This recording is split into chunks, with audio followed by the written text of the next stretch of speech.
নাম কি তোমার? শামছুন নাহার। বয়স বলো। চলে 16। পড়াশোনা আছে জানা। কোন ক্লাস? 9 পাস। রান্না বান্না, কাপড় কাচা, পারো তো ঘর মোছা, বেলতে জানো রুটি? জি, ছবি মোটামুটি।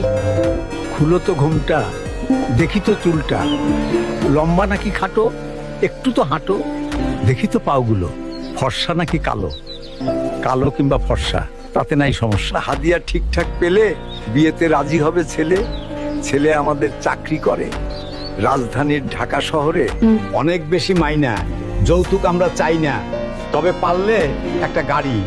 আসবে জামাই শ্বশুর বাড়ি, পায়ে হেঁটে কেমনে আসে, যাবে বংশের মান ভেসে, তাই একখান গাড়ি চাওয়া, তেমন নাই চাওয়া পাওয়া। খাট পালং শুকে যায় না, এগুলো তো বলতে হয় না। এসব ছাড়া ঘর কি সাজবে? বিয়ের পর তো তোমারই থাকবে।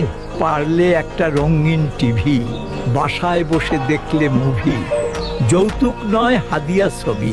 চুপ করেন মশাই, আর কিছু শুনতে না চাই। বলছি শুনেন মন দিয়ে, করছি না আমি এই বিয়ে। আমার পিতা গরিব চাষা, নাই অত টাকা পয়সা, পড়েননি এমন দায়ে, কন্যা সন্তান জন্ম দিয়ে হাদিয়া নামে চেয়ে যৌতুক। ভালোই তো করলেন কৌতুক। যৌতুক নামের কৌতুক যারা বলে, একগাল থুতু মারি তাদের কপালে। কৌতুক করা যাদের এত স্বাদ, থুতু ছাড়া ঘুচবে না সেই অপরাধ। Download ShareChat.